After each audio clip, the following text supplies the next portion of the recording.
In the Avengers movies, their membership, they're allowed to speak and they're allowed to voice their concerns, and the leaders that they follow happen to listen. If you contrast this with the villains in a lot of the Marvel movies, they don't listen to anybody else. And if you look at the detailed stories of, historical leaders, corporate leaders, even, leaders on sports teams and things like that, they don't have to necessarily be able to do everything, but they do have to be able to create a situation where their team members can perform. If you try to know it all, you're just undermining your team. Why would you bother to do that? And we also know today that being able to get those disparate voices heard are often the breakthrough points of view. If you silence too much of that, then you're in trouble. So we know that. One of the problems that, Iron Man faces as a character, he's a billionaire, he's used to people listening to him. He usually has the best ideas and he's usually the smartest person. So who does he go to for help when he needs it? So he has a hard time asking for help, even when he needs it. Movies instill in all of us that as a leader, I have to know what to do. I have to know when to do it. I have to show the way. I have to kind of rally and everything will be great. The Black Panther has to go to M'Baku and has to say, hey, I need your help. You got to get me out of this. We need to figure out how to solve this problem. It's a humbling moment. A, he listens. B, he's forgiving. He's able to kind of look past his own personal feelings and his own conflict to say, you know what, we need to get this done. We need to work together. We need to find a way to work together. And he's able to do that. Sai, you sent me a couple of clips in prep for this where there was clearly heated debate and disagreement. Tell me how people handle that. Tell me what you see in those moments of conflict. So one of the biggest things I notice in those meetings is there is no growth in comfort and no comfort in growth. Yet the big leaps are how careers are made and how businesses excel. So how do you master not knowing at all or feeling like an imposter? How do you have the conversations that lead to trust and, of course, excellence? How do you take charge of the things that you can control? How do you thrive outside your comfort zone? That's what this podcast is about. I'm your host, Wanda Wallace, and it's time to get out of your comfort zone. Welcome to the conversation. Today we're going to take an unusual deviation and we're going to talk about the Marvel Universe and the Marvel characters. Now, before you think I have gone off the deep end, let me just say at the first off that I like the Marvel movies, but I am not the deep expert in the Marvel movies. So be gentle with me if I kind of get a piece of the detail wrong here for those of you who are fans. But the reason we're going to do this is because I watch leaders all the time who have an intuition about what they're supposed to do, an intuition that comes from having watched people in their real lives, often in their younger lives, their early years. Could be a parent, a grandparent, a community leader, a school teacher, or any other human being. But more often than not, we're influenced by the fiction we watch and read. And those characters become real to us, particularly as young kids. And they form our view of what it means to be a strong leader, to take charge, to battle the challenges of the world. Rarely, though, do we stop to say, where did my belief about or intuition about what it means come from? So we're going to use the Marvel characters today as just one example to take a deep dive into what do they say about what it means to lead, particularly in a difficult time. So my guest today is Dr. Sai Islam. He's a co-founder and vice president of consulting with Talent Metrics. He's also an associate professor of psychology at Farmington State University. Lots and lots and lots of work, as you can imagine, and research behind all of this. But he's been recognized as a scientist practitioner presidential recognition award from the Society of Industrial Organizational Psychology, which is one of the best in my field. And more importantly, he's worked with lots of different companies like IBM and sports teams.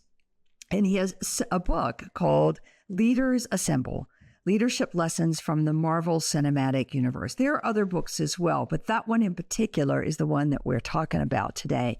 So Sai, it's a pleasure to have you on the podcast. Let's talk about Marvel. Absolutely. Happy to be here. Thank you very much, Wanda, for having me. And I'm a big nerd, so really love talking about the Marvel Cinematic Universe, and I love talking about leadership. Two great topics. That's fantastic.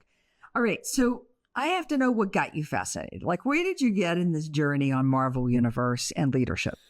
Well, I wear a couple of different hats. One of those hats is as a professor, and I teach a lot of undergraduate students. And one thing I noticed among many of my undergraduate students is I used corporate examples, some of the classics like Steve Jobs, Bill Gates. And you can see that some of those examples, students know, they kind of have a sense of who they are, but they haven't really worked in a corporate job before.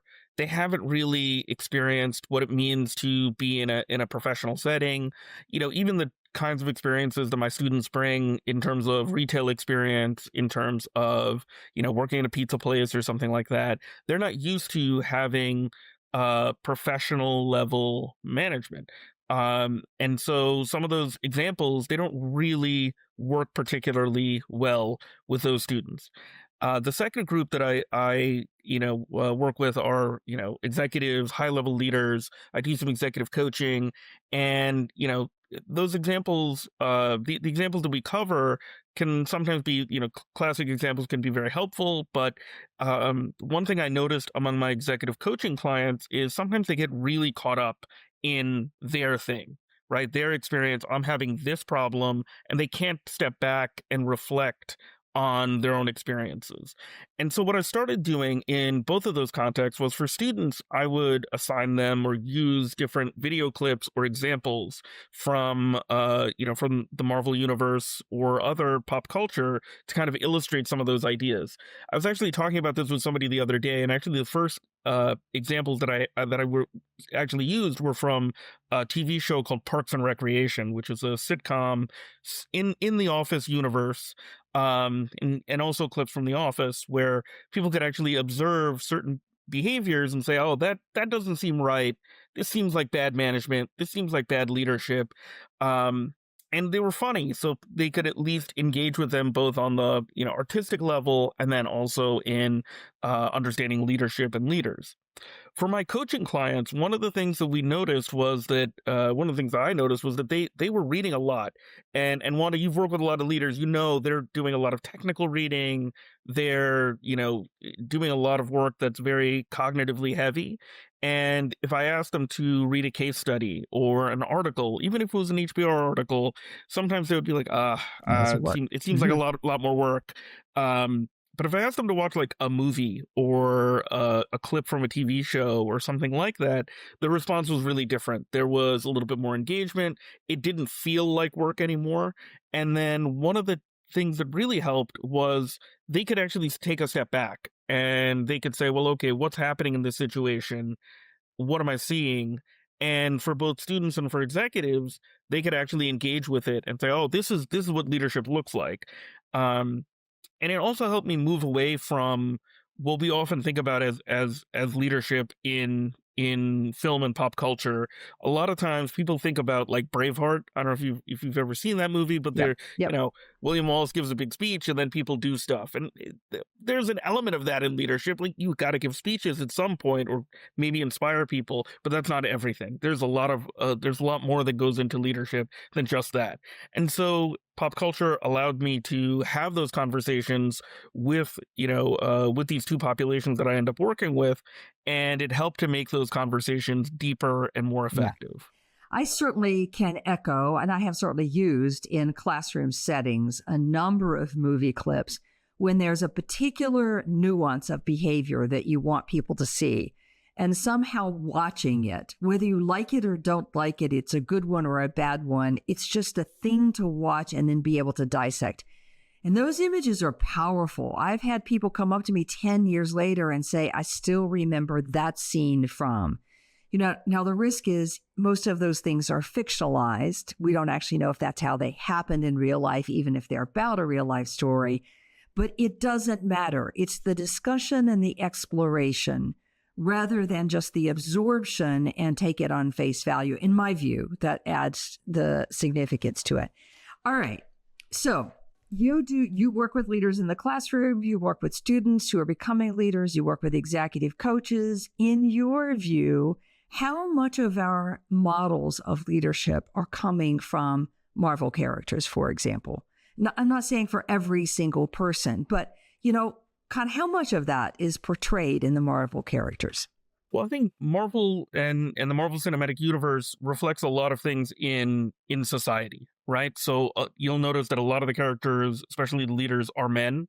When my co-author and I were working on the book, we noticed how many male leaders there were versus female leaders, and we even stumbled across something that was very indicative of real life, which is this idea of the glass cliff, where women are often promoted into leadership roles. Um, in organizations that are really struggling, they're organizations struggling, saying, "Hey, we could put a woman in charge and she can take the hits, and then we'll go back to business as usual." And we've seen this example, and it was Oh, really yeah. amazing to see it in a fictional universe. Character named Black Widow, she ends up leading the team during their darkest time. She actually doesn't even get a chance to really show leadership capabilities in the films themselves. It's like this period where they haven't really made a lot of movies. But we know that things weren't going particularly well. And I remember my co-author Gordon and I were watching these movies, and we're like, wait a minute, this is a glass cliff. And it was very, very funny to kind of see that. From an impression standpoint, I think sometimes, the images that people have of what a leader should be, what a leader should look like, if you think back to some academic theories like the great man theory, right? It's about, well, Hmm. leader's got to be a great man. It has to be a male that leads us in these organizations. And then impression formation is very, very powerful. If you watch the Marvel Cinematic Universe, or if you grew up with Marvel comics the way that I did, my impressions of who could be a leader were actually greatly impacted by characters called the X-Men. So the X-Men were very popular in the 80s when I was growing up, and they were big on the concept of inclusion, equity, and diversity. And they had some examples of female leaders.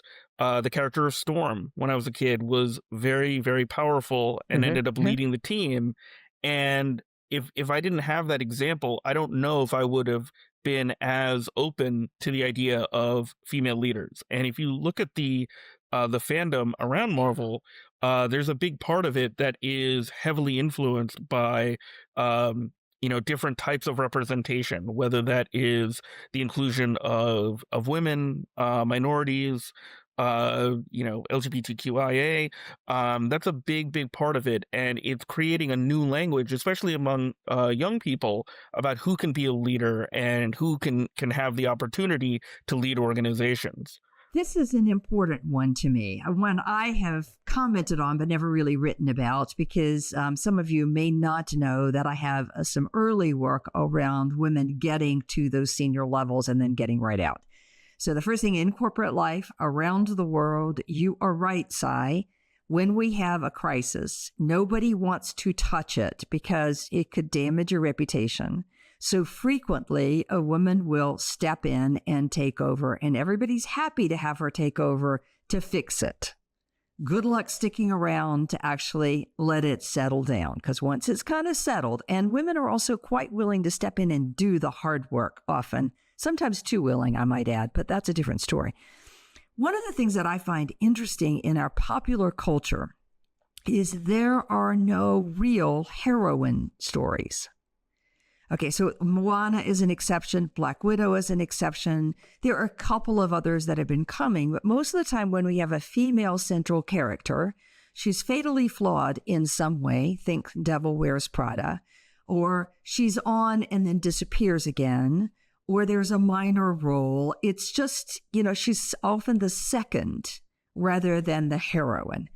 And when you go to look at the academic work around what are the heroine myths, it's largely we're taking the hero myth and putting a female character around it. And I just think we've not stopped to say, what does it really look like in our fictional world to describe a true female heroine that doesn't look like a male heroine in a dress? Absolutely. So I want to note something, that idea that female heroes are often just written the same as men, right? That male strength, she's got to be the same type of strong. She has to do the exact same things.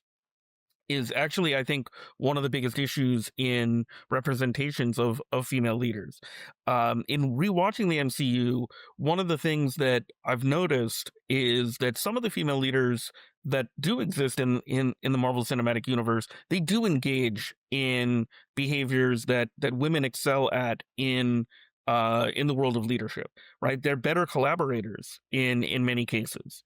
When you look at examples from films like Black Panther, where he's got to learn to collaborate from his stepmother, his love interest, his sister, and that ability sets him apart as a leader because he kind of picks up on how to do that, and that's one of the things that really separates female leaders in a modern corporate context, right? That, women grow up learning how to collaborate, learning how to, do things the right way. And I think it's one of the flaws in, kind of superhero literature. Sometimes we think about like, oh, it's just one guy that's got to just save everybody. And that's not really how it works in the real world. It's not how it works in anything other than in the movies.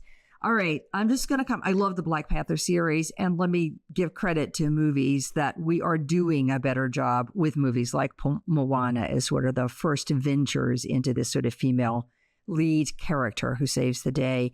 But even in Black Panther, they're still in service of the male leader who's ultimately going to save the day. So it's like, come on, we got to do better than this one. All right, I'll get off that topic and on to the next one. I want to talk about this great man theory, which you identified at the very beginning and appear in almost all of our movies and fiction.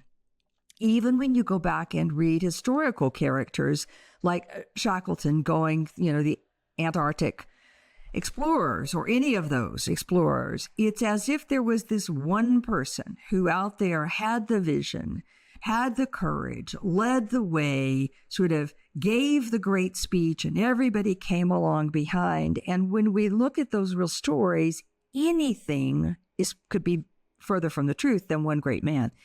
But I'm interested in this idea that movies instill in all us that as a leader, I have to know what to do. I have to know when to do it. I have to show the way. I have to kind of rally and everything will be great. So give me a comment about that. So one of the challenges, especially like the kind of ideas that we have about leaders, is that they have to know everything. And the reality of leadership is you're not going to know everything.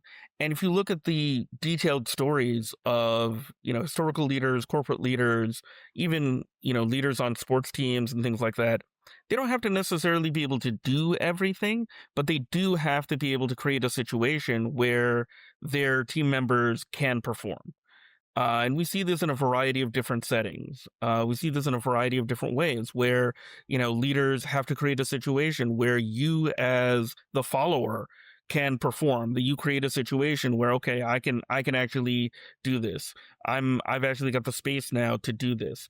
If we look at some historical fiction, like the movie Hidden Figures, where, the African-American women are allowed to do the work. They're protected in some ways. And that's a good example of a leader that's creating space for their followers. We see this a lot in superhero fiction. We don't always think about it this way, but especially in the Avengers movies, we talk a lot in my work when I look at engagement measures and things like that. We talk about like employee voice or how to manage conflict or how to manage those discussions. In the Avengers movies, there are some real deeper discussions around what the team should do, what decision the team should make.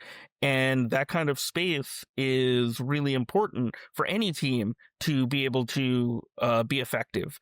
They have to be willing to speak and speak comfortably about the topic. And I think one of the lessons that people can take away from a lot of the Marvel movies, and you should watch for in the media that you're consuming, is, are people given the space to speak? Are the employees allowed to speak? Are the team members allowed to go against what the leaders might say, what the leaders are proposing. And I think that's one of the best things that we see in a lot of the Marvel films is that their membership, the Avengers membership, they're allowed to speak and they're allowed to voice their concerns, and the leaders that they follow happen to listen. If you contrast this with the villains in a lot of the Marvel movies, um, many of the Marvel movies have villains that have like good ideas, right? Um, the biggest villain in the Marvel universe is a guy named Thanos who wants to save the world, and he said we have to we have to conserve resources. And my big idea for that as Thanos is we should get rid of half of all life, which not a good idea. But the core of it, like, oh, I want to conserve resources, that's not bad. But that's the kind of thing that we see is they don't listen to anybody else. Those villainous leaders, they're only committed to their specific their specific goal, and they'll trample over anybody. And we can see among our heroic leaders that they do a better job of listening and including those voices. It's an interesting one because, it's music to my ears. My book, You Can't Know It All, is the whole notion that if you try to know it all, you're just undermining your team. Why would you bother to do that? And we also know today that being able to get those disparate voices heard are often the breakthrough points of view. If you silence too much of that, then you're in trouble. So we know that. But it's interesting that when we think about the hero in a movie, particularly the masculine hero, we think about somebody who has the answer, and now it's just a matter of persuading everybody else, as opposed to somebody who says, I know some things about the answer, have an opinion about the answer, but I'm now going to have a deep debate with you about whether I'm right or you're right or somebody else is right, and what does that mean? And I'm not going to exit you from the group. We're going to have that debate, a really lively, heated debate, and I'm going to react as a leader, as a normal human being, come to a conclusion. And, my image or my memory of watching the Marvel movies isn't very much about that level of conflict. But, Sai, you sent me a couple of clips in prep for this where there was clearly heated debate and disagreement. Tell me how people handle that. Tell me what you see in those moments of conflict. So one of the biggest things that that I notice in those meetings is, sometimes people are talking past each other, which I think is very common in corporate life, in any kind of work life, where team members are caught up in, their own mindset about what they want to do. And sometimes there are issues from previous projects, previous things that have happened that come back into those conversations. So, for example, when the Avengers are debating whether or not they need oversight or not, one of the really interesting things there is, many of the team members look to Tony Stark, Iron Man, to say like, hey, what do you think? And it's one of the few moments where he is not talking very much because he's already made a decision. He's already decided what his position is on that topic, despite the debate. They have a character called the Vision, who's very analytical, very data-based, who makes a very logical argument about why we should have oversight. And then a character like Captain America, who's who you would think would say like, well, he's military, he's got to want to have oversight. And he comes from the situation from totally different perspective, where he's saying, well, who do we trust to oversee the kind of work that we're doing? We are in many ways hampered by, bureaucracy. Is that what we really want? And so one of the really interesting things is, kind of getting a sense of each character is coming from an honest place, right? They're not there. A lot of times when conflict happens in teams, we personalize. We're like, well, you're just trying to stop me. You're trying to stifle me. You're trying to stifle the goals of the group. When in reality, everybody has this different perspective. And the goal should be, how do we merge those perspectives, or how do we kind of, identify the right choices so that we can actually move forward on the type of decisions that we want. And one of the things that I think is really powerful is when people watch some of these scenes, they recognize it. They recognize where people are coming from, where some of the characters are coming from. And they have to draw those connections to their own selves in order to really reflect and get the most out of that popular culture in terms of, leader development, in terms of understanding. Right, right. I love that. Some of these places, I had forgotten just how much heated debate can exist between these characters, and almost to the point of you'd think animosity, like they don't like each other.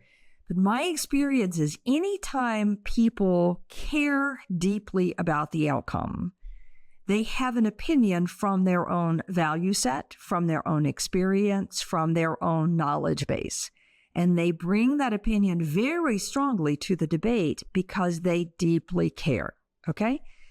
The secret to brilliant collaboration, I believe, now and forever, shout out to John Ott on this one as well, is that ultimately I have to be willing to suspend, for the moment, a bit of what I believe to be true in order to listen to somebody else's perspective. Now, that doesn't mean I'm holding my opinion, I'm sitting back, I'm just not saying anything, and I'm waiting. I've got to really entertain why each person believes what they believe. And it's a fascinating moment, which I think sort of happens and sort of doesn't happen. Yeah. Because they never really, yeah. Anyway. Yeah, absolutely. One of the funny things about Marvel Universe, especially among the fans, is sometimes people just suggest that, maybe Tony and Steve just needed to go to couples therapy and figure things out. But for the purposes of the movie, you need to have escalating conflict.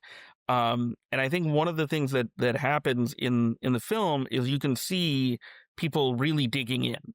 And we don't always have that happen in organizations, but I think it's important to see like what can happen if everybody digs in and just entrenches themselves, how bad things can get. I think there's a powerful lesson there for many leaders and many followers in terms of understanding those perspectives. So I believe, and I have been talking about this one a lot lately, I believe that the space between my world and your world, if I'm using the Marvel, or my skill set and your skill set, or what I'm acting on and what you're acting on, the space in between us that neither of us are touching is where everything goes wrong. It's something I've called white space. And the problem is, to deal with a white space, we have to deal with a conflict in our values and our perspective and our experiences and our beliefs. And if we don't do that, then the white space can literally blow up in our face and cause all sorts of other problems. And you see that happening in the Marvel movies in a wonderful way. What's interesting is how rarely we have good examples of what it means to lead through a difficult, passionate, emotional conversation between very strong characters who aren't just going to abandon their ideas really quickly, nor should they. So I think that's fascinating. It's another one of those that sort of says, wait a minute, what's my view of how I lead in these moments? Do I step in with the answer? Do I silence everybody? Do I live with the conflict and tension? Do I let everybody go off and do their own thing independently and hope it works out? I mean, what do I do? And we don't stop to say where those images come from as well. All right. And that was one of the things I want to talk about. How about collaboration in this movie? You get in these movies, you get pockets of this character and that character collaborating, or twos or threes collaborating. By the way, that's what we see in the real world in major change. Twos and threes, sometimes fours collaborating. What do you see in these movies around collaboration among subset? Well, you find that certain people who get along well, they tend to collaborate more closely. So, for example, Bruce Banner, the Hulk, and Iron Man, they are science guys. Affectionately among the fandom, they're called the Science Bros, and they get along very well. They collaborate, and they don't necessarily collaborate on everything, but they collaborate on the science, right? The things the technical stuff that they're very good at. In many cases, you see, two characters that aren't as powerful as some of the others. So Hawkeye and Black Widow, both characters that are essentially humans that use a variety of weapons, they collaborate, and they have prior relationship of collaboration, and they communicate and they collaborate, pretty effectively. And you see in a variety of different films where collaboration becomes difficult, where certain leaders have to make a tough decision to collaborate with somebody that they don't really get along with in order to solve a larger problem. Best example of that is in the movie Black Panther, where in the beginning of the film he has a conflict with another character named M'Baku. They literally have a fight for control of of Wakanda, and by the end of the movie, the Black Panther has to go to M'Baku and has to say, "Hey, I need your help. You got to get me out of this. We need to figure out how to solve this problem." And it's a humbling moment, but I think that's one of the things that makes the Black Panther one of the best leaders in the Marvel Cinematic Universe. A, he listens. B, he's forgiving. He's able to kind of look past his own personal feelings and his own conflict to say, you know what? We need to get this done, and we need to work together. We need to find a way to work together, and he's able to do that. He also one of the really interesting things in that film is that he could have taken really like punitive action against M'Baku. He could have taken him, just killed him, and we don't really see a lot of killing in the corporate world, but you do see leaders sometimes. Metaphorically. Sometimes you see leaders just take actions that are so harsh, that are so difficult, so tough, in order to win a particular argument, that later on, if they need that person again, that they can't step back from that anymore. And I think there's a lesson in that for a lot of corporate leaders, that you can win a battle decisively without harming, the other individual emotionally or hurting them in such a way that they won't collaborate with you again. And that's at the heart of collaboration. Any collaboration that you happen to have with someone, there are going to be times where you win the argument or the other person wins the argument. As long as you stay committed to one another and stay committed to the mission, the team, the organization, then you can come back and work again and communicate and connect with that person. This is one of the reasons that I think it's so powerful to take a look at the heroes or heroines that have formed your own mental model around what it means to lead. Because if you carry a mental model that I need to make sure that I have everybody with me and that they're following me, and I can't afford to have an enemy on the sidelines because they'll creep back in and destroy the good that I'm trying to do. I don't mean that in sort of a Machiavellian, villain kind of way. I mean it for the best of intention. And sometimes those sideline people actually do cause problems if you don't find a way to silence them in some serious ways. But we don't stop to look at our myths, our stories about what it means and why that's formed. And does that fit today? Yes, maybe no. So I like this notion, and I like the Black Panther one it shows the power of forgiveness, and it goes to the power of not going so far against an enemy. Now, that could have also turned out a different way. We'll never know. It's interesting you say, I think it's easier for people who share something deeply in common, like a love of science or a weakness or a use of a particular weapon or particular kind of approach, to collaborate because there's a meeting of the minds. What we find in real life examples when we look back on historical figures, and again, shout out to Brad Borkin on this one, and we say for the major things that happened historically in the world, when we look back, we often attribute one person as the hero or heroine, having led the way. But that's just because they were the public figure. There was an equally powerful second and sometimes third. And they were not alike, and there was intense conflict, but carried with it a respect for each other's perspective and knowledge base. And that allowed them to say, okay, you win on this one, let's keep going. It's fascinating. So I think those, again, looking back at what's our myth about what it means to lead is a really important thing to think about. Okay, what about asking for help?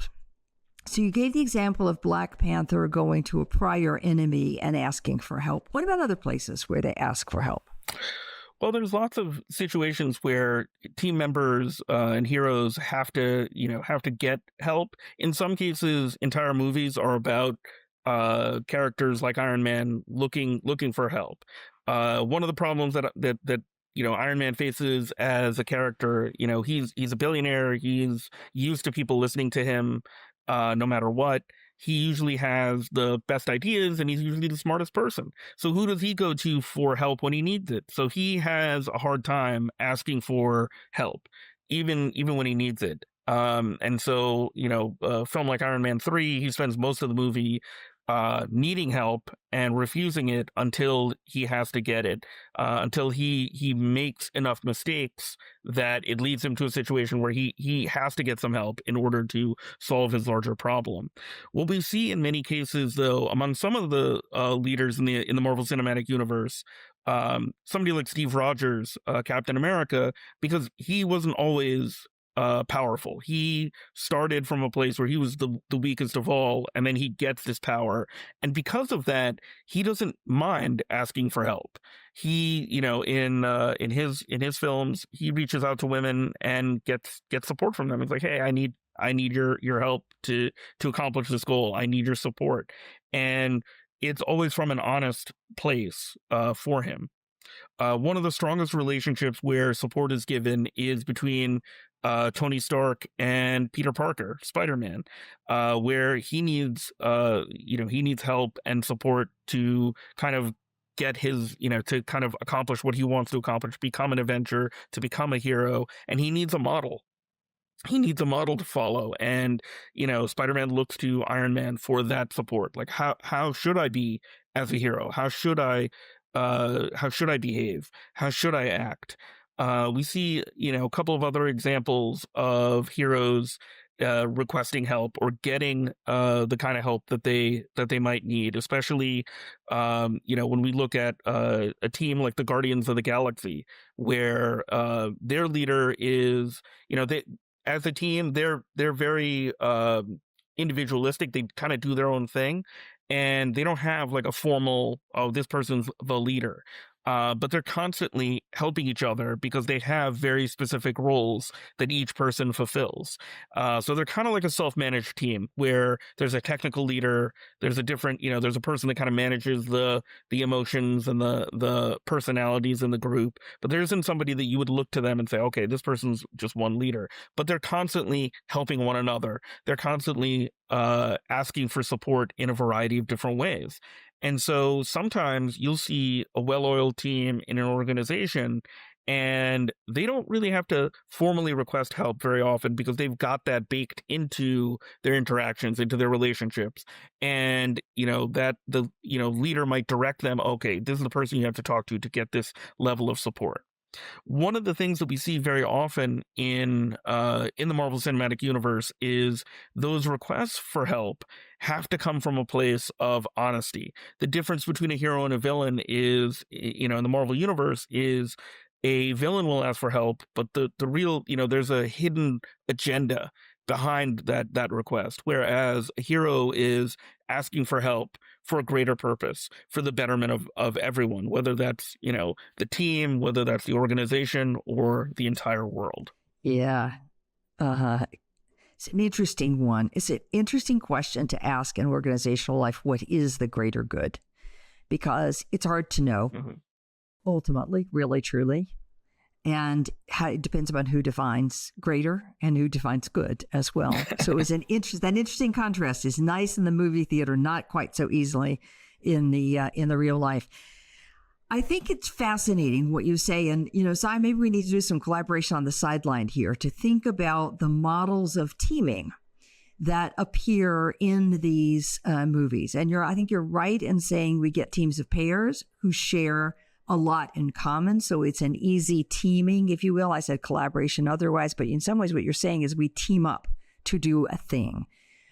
There's from a superior junior, I need your help. So in a mentoring relationship, kind of a teaming up there. And this will be give and take on that one eventually. There's a teaming up where you've asked for help. There's a teaming up like in the Guardians of the Galaxy where everybody has different skills and they're known for their different skills. So we go to each person based on their different skills. But it's not that we all come together to collaborate in that team to solve a thing that is radically new, or maybe we do a little bit, but not. It's much more using each other's skills. So it's an interesting version of what it means to be a team we could pull out right from there. I want to call out something else because you reminded me when you say that, Iron Man has this notion that I'm the one everybody comes to for advice and I can't need help, and therefore I'm going to reject advice. Versus Captain America, who grows up in a world where I have to have help in order to get where I want to go, and so I'm comfortable asking for help. Esther Perel has this theory that people in the world grow up in communities, and that community either fostered independence, so you go solve your own problems in the best possible way, or fostered dependence. None of us can survive without the other, so it's just natural that you would always ask for help, regardless what it is, and no shame in asking. And I think that's a really important distinction to think about. It shows up in these movies, it shows up in the characters, it shows up in how we lead, and it's not right or wrong. It's just recognizing your own predisposition and then saying, is that fit for purpose in this situation? So love it. Absolutely. All right. Cy, what haven't we talked about that we need to talk about, in your opinion, about leadership in the Marvel Universe? Well, I think one of the major things to consider with regards to leadership in the Marvel Cinematic Universe, or any pop culture that you're considering, is I think it's an opportunity for leaders to watch and observe things and kind of apply what they know as leaders into that pop culture universe. And one of the things that we've kind of been talking about a little bit is this idea that art has a meaning for us, right? As human beings, right? We're kind of meaning machines, right? As humans, we want to find meaning in the stories that we tell, in the world around us.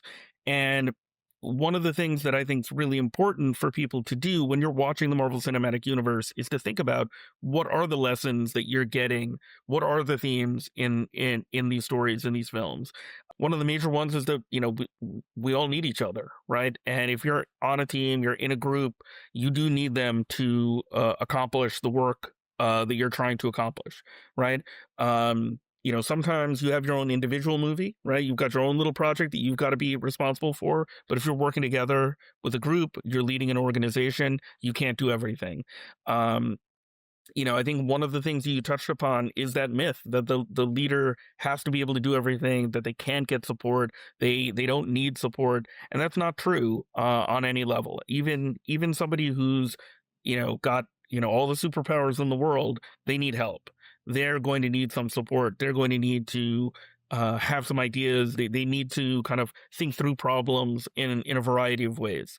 And I think that's one of the major lessons of the Marvel Cinematic Universe, is that anybody who receives those powers, it's your responsibility to use them wisely. And that, I think that's really important for leaders to remember as well, is even though you don't have a superpower, if you're given leadership within an organization, that's a form of power.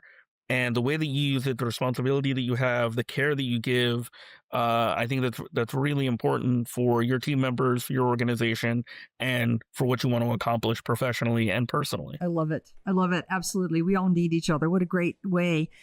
I would argue, in a modern global organization, there is nothing that a single person can do by themselves. There are too many other pieces that you need to come together in order to support that. Now, a startup is a different formula. So I find it interesting that we study Steve Jobs, who comes up from the startup model, and see him as the ultimate leader of a large corporation. There may be some questions about that. And Steve also had his own transformation along the way as well. Cy, what this all leaves me with is a reinforcement that it's useful to do two things. One is to watch art, film, books, and question ourselves, what are we taking from that? Because I agree with you, human beings are meaning-making machines. In fact, I think we're storytelling machines, and that we grab those stories and hold on to them, and they give meaning to us. So to look at the films and say, what am I seeing? What resonates and what doesn't resonate with me, and why? What would I do in that situation and whatnot? It's a great self-exploration. But more importantly is to stop and say, what formed my impressions as a young person of what it means to lead? And are those still fit for purpose? And the kind of things that I think are really important to ask are, as you started with, what's my view about who gets to lead? in my universe, my world? Who am I selecting? What do I believe I'm supposed to know? How much am I supposed to know or not know? Where does that bound go?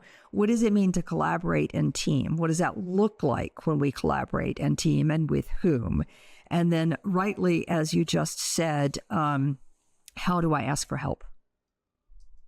Those are just 4 powerful ways to stop and think about your own image of what's okay and what's not okay, often formed from your early childhood years and upbringing.